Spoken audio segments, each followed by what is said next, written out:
now in the workplace. Of course, Gen Zs and millennials and boomers and every generation, they have different ways in how they show up in the workspace. But the trend that I'm seeing currently is how um, we have like new ways of doing things. And I love how the older generations are actually catching up with the new generation. For instance, you see in the past in the workplace, they used to just care about self-sacrificing, but with this new generation, we're saying no to self-sacrificing. And so employers have to catch up with that. And so you see, so I just love the way we have seen this progress being made. And just on the tokenization part, this is like actually happening. We're just not talking and not doing. And even we have like new HR laws that support how the new generation shows up at work. And of course, the things that don't work, we also just speak about it. So this is the change that I'm seeing and appreciating in the workplace and also in our personal lives. And now on the innovation side, innovation, entrepreneurship, and everything that is there, what I'm loving about right now, you see, like it's already actually happening. It's just that I think we haven't put a term to it. But for instance, you see, so as a person who is working in African traditional medicine, I've realized that we can't really get this knowledge without involving the older generation because they carry a lot of knowledge. But now the problem is that us as young people, we don't actually ask. We don't just sit down and ask. So, grandma, how did you use to heal yourself when you get a wound? Or grandma, how did you use to create self-sustaining houses? For example, in Africa, in the past we used to have mud houses and they were so self-sustaining and good for the climate. And so we just don't stop and ask, why did you guys build your houses like that? Why, how was it for you? And how can we just combine both older, the knowledge from the older people and the knowledge from the new generation? So apart from that, there's also the thing with the indigenous seeds. We've seen they are very good for their climate smart and they help with nutrition and stuff. And so you see, like there's just a lot of things that we can learn from each other. And for me, what I'll say is just to actually listen to each other and coexist in a way that is both beneficial. And of course, we can even combine the knowledge from the older generation and the new generation to make something even more better. And on the policy side, I love that nowadays we have youth consultations. They actually ask the youth to input their ideas, and that has also made our policies to be more favorable to even the younger generation. So that's what I can say for now. Yeah. Thank you so much. I think I can pose the same question to Jordan. Jordan, do you also have anything to say to what? I mean, oh, I'm so sorry. But what Miss Cynthia said was honestly everything of the question. It was just perfectly said. But just adding to it, I do believe that shared decision making means that young people are not just simply invited into a room just to share their opinions and appear in a photo and not give real insight. I think it means they are trusted as partners, have a seat at a table from the beginning, and also possess a real influence over decisions and, of course, outcomes as well. And of course, our mission, of course, with the World Digital Noodles is rooted in the belief that young people are not just leaders of tomorrow, but they are the leaders of today. And so moving beyond tokenism and just like cultural shift, I feel like organizations must ask themselves like difficult questions. Are young people only being consulted or are they helping make decisions? Are they invited only when their perspectives align with ours, or are we willing to listen when they challenge us?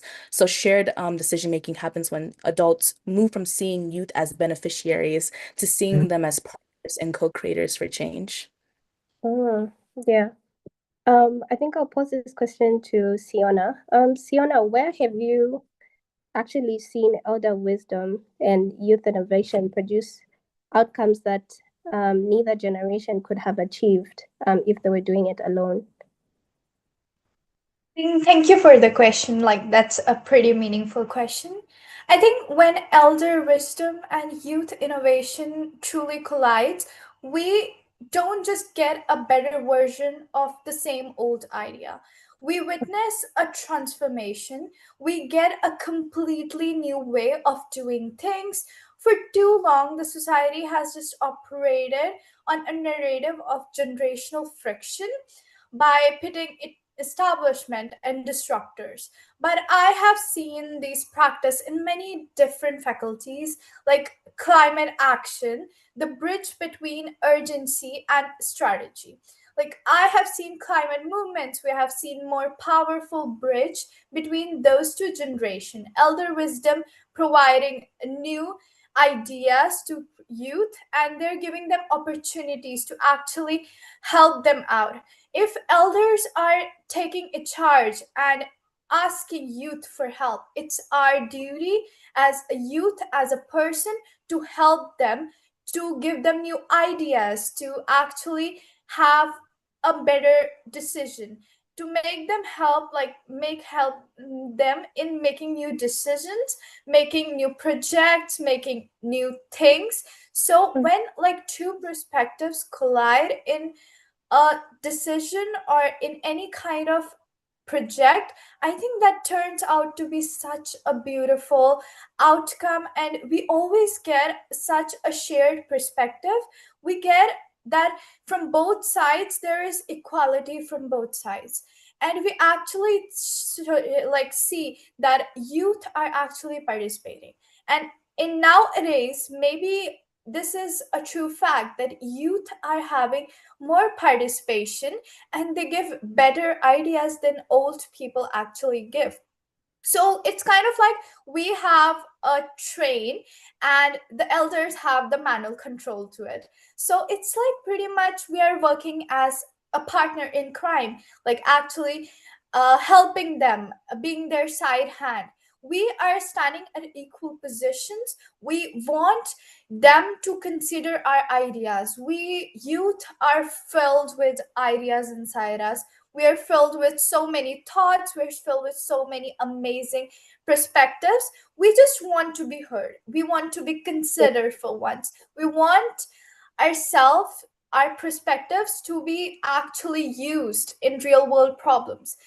If there is any problem going on in the world, I would love if like a young person comes up and gives a solution or a suggestion to that problem and is actually participating.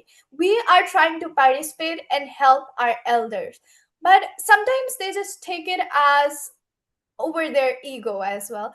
So I don't want them to take it over their ego. It's just a suggestion. It's just like a compatibility between you and me, and it's like we need you guys to listen us, and we are listening to you. Like you are making decisions for us, making decisions for the world without asking them. So you have to start asking youth about their perspectives, whatever they feel like, what problems they are actually facing. You elders won't actually know about the problems we are facing until and unless we have told you, like, this is the problem in education we are facing, this is the climate issues. Because at the end of the day, maybe you guys aren't there in the future, but we will be the one suffering. We will be the one who will be actually suffering all of these things. And this is actually heartbreaking, that we will be the one suffering in future and we are not informed about it. We are not actually allowed to speak about it. We are not actually our suggestions are not taken, our suggestions are not considered in this environment. We are suppressed until the age we reach like our 30s or 40s. We might like earn a chance to suggest a simple trick, but it feels till that time the rage inside us, those ideas are certainly compressed. They're just like some old ideas we won't even remember in our 30s. So it's time you should start listening to us. You should start actually sharing our perspectives and making us your co-partners, instead of just like being just coming into the room speaking and not making any change. That would be kind of useless. So I really want youth voices to be heard. And I think climate action technologies, and we are like, they have built so many youth firms and so many new things that youth are doing. And maybe there are so many platforms built for us as well. But I would personally say that we need more encouragement. We youth are filled with ideas, we are filled with suggestions. We just need that ladder to climb up there. So thank you, Yeah. everybody. Thank you. I actually do agree with everything you're saying. And it's unfortunate that something that the elders might not fully understand is, as we are venturing into whatever it is that we're doing, from the least to the greatest, whatever it is that we're trying to pursue, we don't have to make the same mistakes that they made. The advantage that they have is they can get to share some of the mistakes they've had, and put us at an advantage. Let's say, for example, you have a parent and their child. There are certain things the child doesn't have to go through because the parent has already been through those things. So you don't have to make the same mistakes as your parents. But it's really just unfortunate that, let's say, for instance, in the African culture, I'm from Zambia. So, of course, there's this part of, I would say, the elders where they are never wrong. There's this idea that your parent can never be wrong, or your grandparents can never be wrong. So no matter how hard you try, you can never really correct, your elders. But it puts us at a disadvantage because even when we know that the ideas that we have the potential to um, do something great for them, it's unfortunate how they would not take it up. And even as we're still in the conversation, I don't know if Jordan has anything to say. Jordan, do you have anything to add on as well to the conversation? I mean, basically what everything Sionya, I'm so sorry if I'm saying your name wrong, but what everything you said was just so beautiful and just so well. Because really, in the idea, just like older people, yes, I'm from Nigeria as well, so I understand how elders think like young people are not always right and something like that. But I truly feel like, of course, neither generation has all the answers. Young people may have innovative solutions, but need guidance on navigating systems and institutions, while older generations may have experience and wisdom, but can benefit from understanding how the world is changing through the eyes of young people. So the most successful projects happen when like both generations acknowledge that they need each other as well. Overall, I truly believe that we are growing and we are getting to that point, but there's still a gap between young and old. But seeing how social media is bringing us together, especially the summit, which is amazing. Thank you again for having me speak here. It's just an honor seeing young voices and also older voices as well come together and share insight into these issues and also creating solutions as well. Yeah. Cynthia, do you have anything to add on? Even before I ask you another question. Now, for now, whatever has been said is enough. Okay. So I do have another question for you though. What do you think are some of the institutional cultural barriers that most commonly prevent meaningful collaboration that's between generations? Let's say, for example, the barrier that prevents that collaboration maybe between the millennials and the Gen Z, and how can we navigate this barrier? Okay, so I will even segue back from whatever you said. You talked about cultural barriers. So one of the things that I've seen causing these wrangles between different generations is the cultural barriers, where people from another generation have a different work culture, or like they just move differently from the other generation. And then another thing that I've seen is apart from that, what have I seen? Just apart from like the cultural barrier, there's also like they think differently, and also of course different generations face different realities. Like for us now, we're in the era of technology, and for the other generations they were in another era. And right now, for example, we are capitalistic. In the past, at least for Africa, it used to be communism. So you see, like there's a lot of change that keeps happening with each generation, and with this it introduces new new wrangles, or let's say differences in thinking or approach, and how we can address this. I think it's just we start by actually just talking to each other. For example, in a workplace, I mean, like, can we just have those honest conversations and see how we can meet at the middle? Yeah, Mhm. so that's what I would say. Even like that is the same thing we do currently in our workplace. We just have those honest and conversations and to see how we can meet in the middle. But sometimes, of course, it's hard because the opinions are just so different. So for those ones, I think I don't have a solution for now. But for me, what I'll say is just having those honest conversations at first, and of course, having policies. I insist on policies because policies affect young people a lot. So we need to have policies that support young people, support innovation, or even support all generations. Sorry, I'm leaning more towards young people. But yeah, having like policies that support all generations equally, and of course, just having those honest conversations, because I feel that's where we start to see, okay, so we can actually work together and stuff like that. And of course, use social media nowadays. Just the way you mentioned, social media is getting every generation together on one platform. And so why don't we just amplify the different struggles of different generations and see how we can come together and meet at the middle? And Yeah, I agree. I think even, let's say, for instance, when we come to, I'll give an example of a household, in the household context, where when we're looking at it from a cultural perspective, right? I'll be biased to Africa because I'm Zambian. Let's say in the African context, certain conversations we can't have, unfortunately. For example, between maybe, let's say, a mother and a daughter, there are certain conversations the mom will not have with her daughter, even if it is relevant. Like, if the daughter doesn't get it from the mom, then she'll probably find it elsewhere.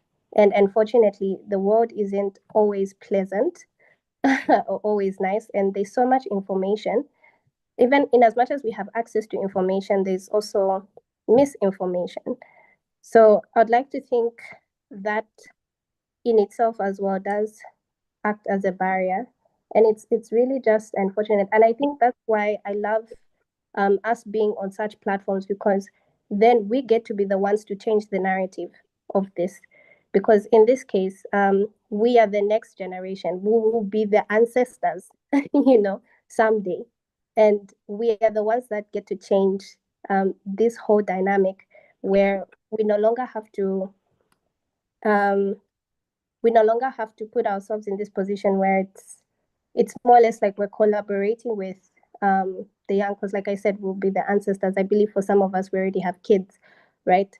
So we will be the ones to share the wisdom. We'll be the ones to change that narrative, like, oh, we can give this information to you. So I think I'll pass the ball to, even as we are still on the same question, I'll pass the ball to Siona. Siona, do you have anything to add on?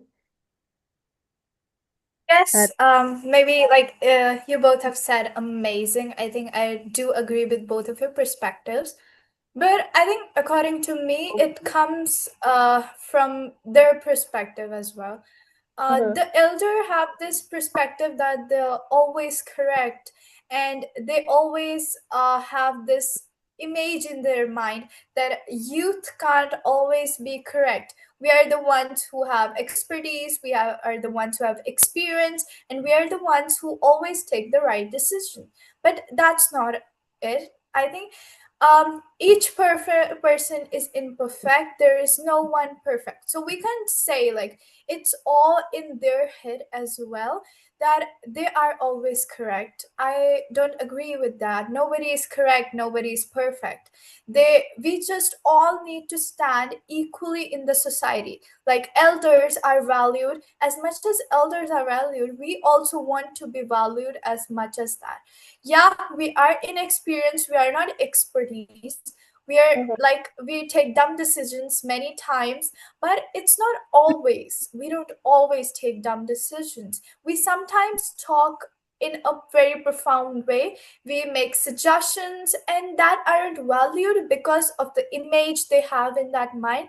Like people troll elders, troll us for being Gen Z and stuff.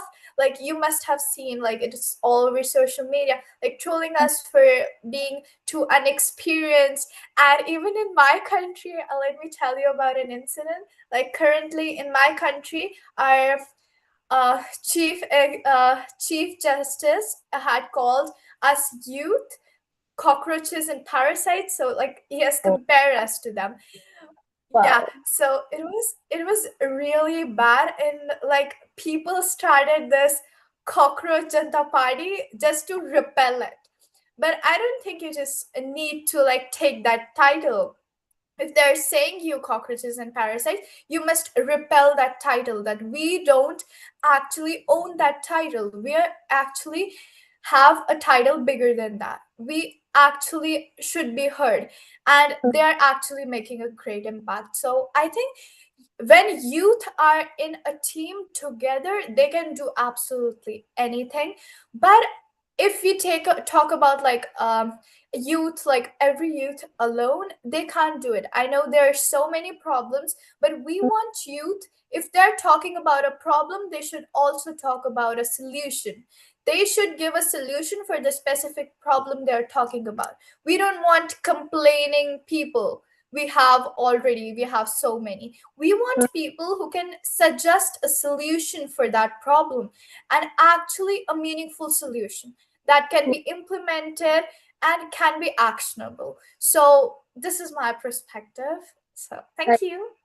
Thank you. I love that. And even as you're talking, I was kind of thinking of, navigating this challenge, because I would like to believe this is a world, it's a world issue.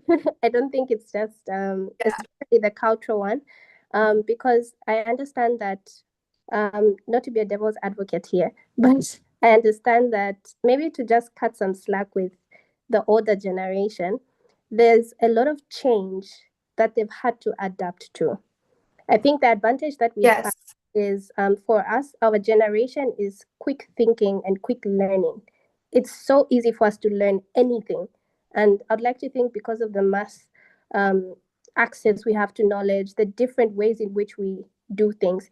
But for the older generation, um, their ways of doing things was a little, rigid. And so because of this abrupt change that has just sort of come, because you can look at a 3-year-old and it's so scary how a 3-year-old can operate a whole laptop. And, it's really crazy. Like, how can you learn this so fast? It took me till, grade 7 to like learn so many things. But I really think there also has to be a balance where, in as much as it might be scary for all these changes happening for the older generation, and them sort of like working on their ego when it comes to us making the suggestions, there has to be that balance where we meet them in the middle, like we meet each other in the middle. Jordan, I don't know if you have anything to say, even as we are still on this particular topic. I mean, everything was just well said. Really, the main issue is perspective and also Yeah. age. Really, age is held like a pedestal. Like you're 56, you think you know the whole world, but really you don't know much. Like someone Yeah. 13, like you said, a 3-year-old baby knows how to work a laptop, but someone in their 60s doesn't. So it's just as being in a progressive society, especially, there's always something new happening. And so we have to constantly teach each other, share insight, and just help each other grow, especially in our generation. Yeah, yeah. Yeah, true. I think there's a comment from one of our delegates that's from Kotrida. So Kotrida says, I'm not sure if it's a male or female, but from Kotrida's perspective, they think we can come together by expanding awareness that would lead to youth considerations of equal participation, especially through technology that we have, and we can use those technological ways, which which are friendly to make our elders understand that we can make the same right of participation and accountability in making changes. So I do agree actually with that comment. It's like I said, it's sort of like meeting in the middle. Like, can we meet in the middle? Because we have so much to learn from them. They also in turn have quite a lot to learn from us, because nobody knows everything, and we're human beings, we're very progressive, so we're always um, learning, right? So I think the next question that I would like to ask is, how then do we ensure that knowledge transfer between generations is bi-directional, right? It's not just the elders mentoring the youths and maybe the youths informing the elders, but how exactly can we meet in the middle? So Jordan, I think I can pose that to you first. Really, yeah, mentorship. I really love it how, it's been viewed as like a one-way relationship in which older people teach younger people. However, though mentorship remains like incredibly valuable, I think it's wonderful. The challenge of today's world requires us to think differently. So knowledge transfer should be like a two-way exchange, I think. I think young people have like unique insights such as like issues with technology, digital communications, social movements, mental health, and like, of course, global trends. So they understand what it means to grow up in a world shaped by social media and Yeah. everything like that. So these perspectives are valuable and should inform the decisions of institutions and leaders. And so even if it means sharing it on a Facebook post, I think a lot of like teaching people mentorship can also be like, sharing on social media. But likewise, I feel like the older generation possesses knowledge gained through, I said again, years of experience, through lessons, leadership, and navigating. So overall, with bi-directional learning begins with humility. It requires adults to acknowledge that they do not have the answers and young people to recognize the value of lived experiences. And so really mentorship, listening to each other, having conversations like this, sitting down with your parents, talking about the daily news. I think those are too many ways that you can actually share and besides mentorship, but teach each other what about the world and everything like that. So yeah. Yeah. Yeah. Siona, do you have anything to add on? I think she said it really well, and I do agree with whatever she said. Like, it should be bi-directional, it should be both sides. If we are expecting to learn something from their side, we should also give like a little chance and teach them something, or maybe not teach, just like tell them a new idea, maybe some new technologies, maybe some new apps that like we youth are really good in taking, like new apps, like finding out new websites like that are really good sources like AI and stuff. So we can tell them as well that these are the things, new things you can also use in your job, in your life, in your business. And they can tell us their experience, whatever they are facing or they have faced earlier, the things or mistakes that we won't actually repeat again. They can actually warn us about things that happened in their life and maybe help us actually get into a successful pathway. So it's like both sides. It's a mentorship that is both sides. And thank you. Yeah, I do agree. And I think when it comes to the balance aspect, right, I think there's a place that the older generation needs to understand and accept about the younger generation. Um, we're sort of in this place where we're growing so fast and we're doing so much, and it's really not, we are also riding off of their foundation, right? We have to come to a place where we also have to be patient, a little bit more patient with the older generation. I would like to think there's been so much change, so many policy changes that have taken place in favor of young people. And to me, that's a total sign that even as we are, pushing for certain agendas that we have, it's sort of like a sign that, okay, the older generation is kind of warming up to it. I know maybe some of the changes might be forceful, right? Others might just be generally accepted, like, okay, I think we need to involve these people. I'd also like to think like I said, it's a like you said, Siona, it's a bi-directional thing, right? It's a two-way thing where they have to accept certain things about us and the reality of where we are at as a generation. And we sort of have to be more patient with them, even as they are adjusting to our generation.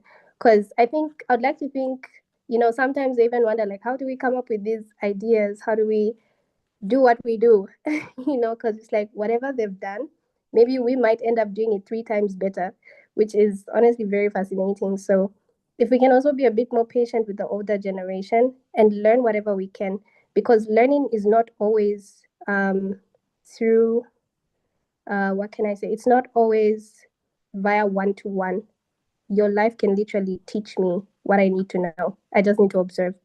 So yeah, I think that's what I can say. Cynthia, I don't know if you have anything to add on as well. Yeah, what I would love to add is just the aspect of how to make sure everything is bidirectional in this intergenerational interactions.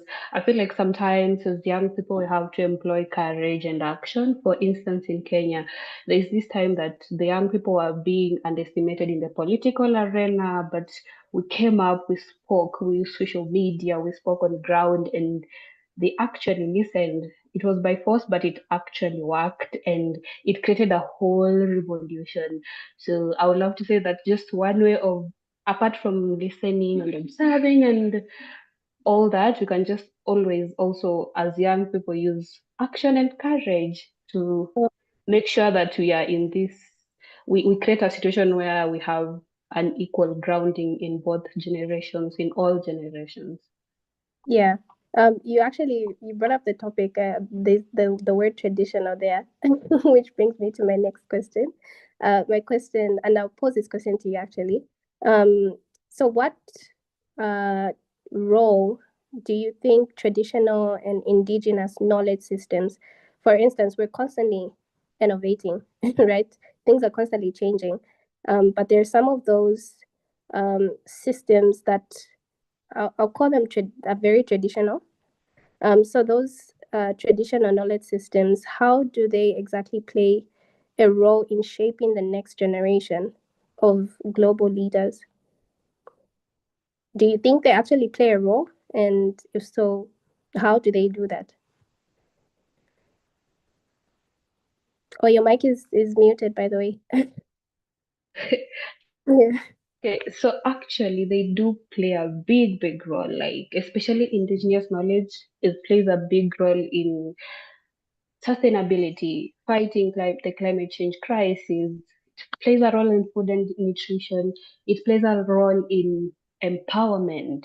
For instance, when you talk about indigenous knowledge, it comes in many forms. Okay, as someone who is working with African traditional medicine, so there are a lot of medicines that, especially in the African context, I love how China and India have done their Ayurvedic medicine. They've kind of combined it with modern medicine, and it's just so beautiful. But now, when you come to the Kenyan context, we can learn from them, all the people, how they used to treat themselves using this indigenous knowledge. And we know with African traditional medicine, or just traditional medicine in knowledge, it's that it's preventive and it's less, it works. Okay, so a lot of it works, and of course the current modern system is extractive, but now I would love to see a situation whereby we can combine both modern and traditional medicine, like the way the Ayurvedic medicine has been done. And then now on the other aspect of fighting climate change, people who lived in other generations, they know a lot of ways on how to live in harmony with nature. For instance, they know how to protect their trees. They just, like in every local community, in every indigenous community, they have their own little way of maintaining harmony with nature. And of course, we can learn from them and implement these things in the modern world to just make the world a better place. Another instance, of course, is in the women empowerment space. So what I'll say from this is that we can learn that, of course, women, as we understand, women went through a lot of trauma in the past. Yeah. And, and now how can we learn from the women in the past and how they fought against systems that were bringing them down, and how they have come to the other side, and what we can continue that legacy. Yeah. And then another thing we can also learn from the people in the past is their resilience. They have gone through a lot of transitions, and so how do we just take those lessons and bring them to what we have now. So for me, I will always advocate for just using the knowledge in the traditional knowledge, indigenous knowledge, combine it with modern science, and boom, we have a very nice solution there. So that's how I normally view it. Nice. I love the perspective of the traditional medicine, for instance, versus the modern means. For example, I think maybe my fellow Africans can relate to this. I'm not sure about the rest of the continents. Let's say in the case of COVID, when COVID was on rampage, I think one of the treatments that we had was ginger. You know, the steaming yourself with ginger and eucalyptus leaves and all that stuff. You know, there's still a place that traditional knowledge has to play, because a lot of what we've built has been off the basis of traditional knowledge. For instance, we've literally, let's say in the medical perspective, we've, I'd say maybe painkillers, right? I know most medications come from plants and the like, but back then, what they would need to, treat their pain and the like was from the herbs. And it was just amazing how Panadol or whatever painkiller you can think of came as a result of innovating, like just working on the knowledge that was previously there. Because it's honestly easier to innovate than it is to start something from scratch. And so there's still a place where we can appreciate traditional information. And I think I'll still pose the same question to Siona. Siona, I don't know if you have anything else to add on as well. You both actually spoke really well, and I really liked whatever you guys shared in perspective. I think that's true that traditional systems are actually built for us to be pretty disciplined and to know actually everything. There is a lot of controversy right now that you guys need to change these systems according to personalized learning and stuff. But I don't think that is valid in any case, because the systems right now teaches you everything that you need to know, or maybe in future circumstances you would face something that will eventually land you up in a position that you will thank the system. You learn different subjects, you learn different extracurriculars, but if this system is personalized, maybe you won't actually learn this much of knowledge that you're gaining right now. Maybe if you just had a personalized learning in art or any other field or music, you won't know how to do normal maths. You won't know how to actually do fundamental things. So this is like the kind of a fundamental base knowledge you all need. And this is not a controversy. Like, this is like the end of that controversy, that you need personalized learning systems. That is what we have during the time of college. You learn whatever you want to major in, you major in that degree. But right now, at this high school level or normal level, the only thing that you need is maybe the fundamental knowledge, and all the things are just in a certain place, perfectly similized, and like it's too perfect. It makes you disciplined, you get up every day. But if it would be personalized, or it would be online, maybe in future we will face that. Maybe the students won't be that socialized. Maybe the students won't actually enjoy it. They would feel like the time when we actually went to schools, it was better. So don't, it's like a traditional system is always better. It is built on so many people's expertise, it's made on so many perspectives, and if they have made this system, it is due to some reason. They won't have built it like for actually irritating us for a certain. They have built it according to a perspective. They don't just want us to be like roaming around the house and doing absolutely nothing. They want us to actually engage in real life things, real life problems. There are so many problems in school, in these systems as well, traditional systems. We know that these are problems. We are trying to fix them. We are trying to put new technology to it. We are adding smart tools in our classrooms. We are actually adding more extracurriculars for students. We are doing so much. People are trying. So it's our honor to actually respect that trying. At least they are trying their best to make our education the best. They are trying to make the system really better. And I think this is the best part, that they actually are trying, and we have to start respecting that instead of just like blowing out controversies or just speaking like that and saying some stuff about the education system or any traditional system. They have been built with expertise, and they are trying to mold themselves according to the future or according to right now current circumstances. They are trying their best. So we, as a person, as a human, we have to respect that. Thank you. Thank you. I do agree with you, especially on the part for respect. I think, again, being biased to the African context, a lot of our culture in Africa is based off of respect. So somebody who has an idea would be in a better position to be heard if they respect certain parts of the culture. Quite all right, certain things may seem a little off for us, but if we're in a position where we can offer a sense of respect to whatever it is that they hold dear, and still find a way of, cleverly adding whatever it is that we want to suggest to them that we know will make their life better, it will put us in a position where we will probably be heard and our suggestion would probably be acted on. And I'd just like to ask the audience if there's any person here that has a question, or maybe you have a contribution.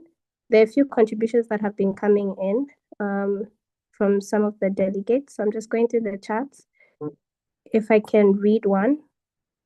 Okay, Quadrida has a contribution on traditional knowledge.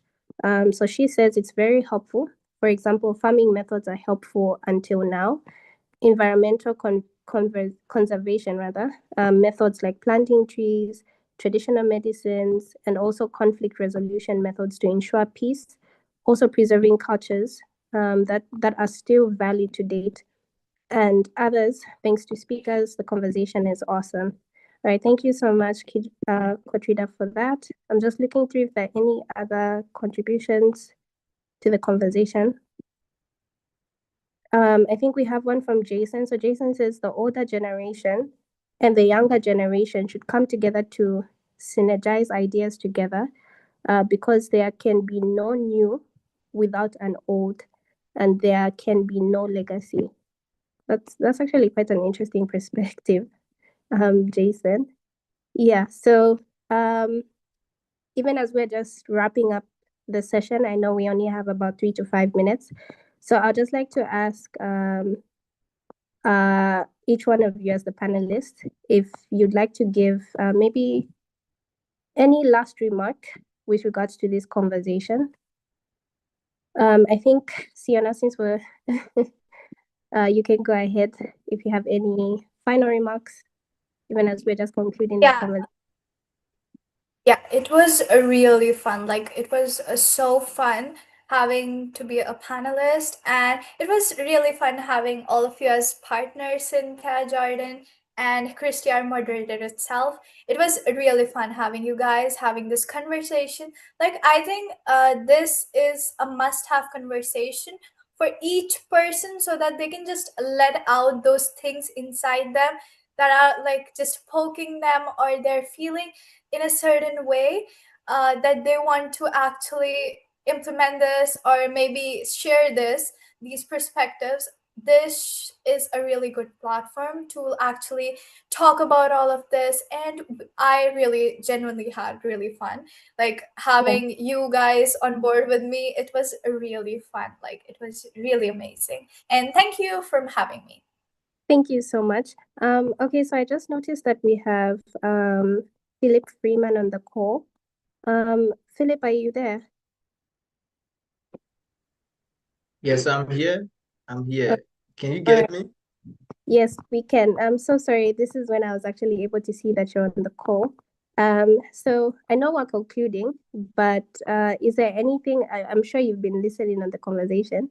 Is there anything that you'd like to contribute to the conversation, even as we're just about to conclude this session? Yes, thank you. My name is Philip Freeman from Liberia, the Executive Director of Changes Liberia. We work with young people to give them ideas on how to take initiatives in their communities. So the conversation is very much important because, like I said today, it relates directly to us as young people, and sometimes we see it as something that we need to stand on. Actually, I've been following, and I know that young people have, like we've all been saying, the fresh ideas, the innovations and all of those things. And I think what I actually want to say is that this discussion that I've just been motivated, and I actually think that it's something that we can take to another level by creating awareness and I mean, making it or re-echoing our voices so that there can be change in perspectives because in sectors, both in the private and the public sectors, this issue of sometimes some older people are afraid. For instance, I had an experience where I was recommended to serve as an intern somewhere to one of the government agencies in Liberia, and then one of the bosses there, he was I didn't really receive a kind of warm reception because later on I got to know that he thought I was going to take his job like that. So the fear was there, and actually I was surprised because first of all I didn't go to stay. I just went to serve as an intern.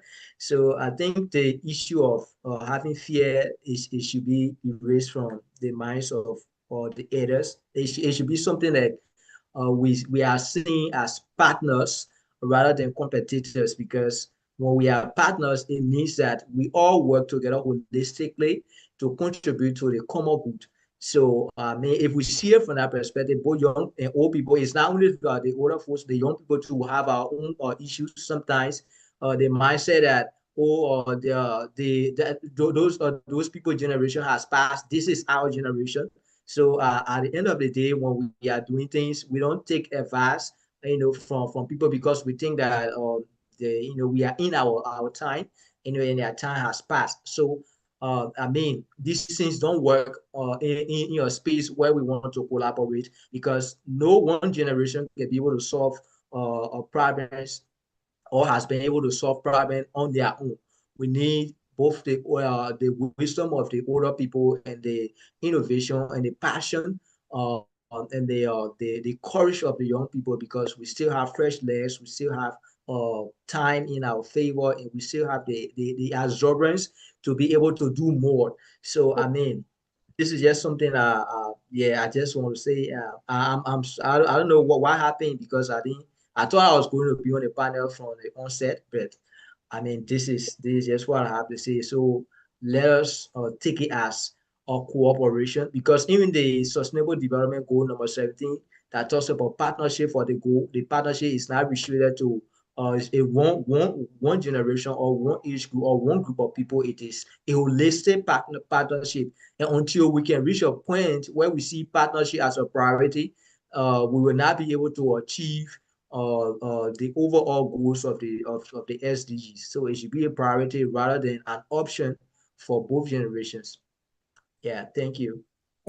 Thank you so much. So unfortunately, due to time, we just have to end our first session of the day here.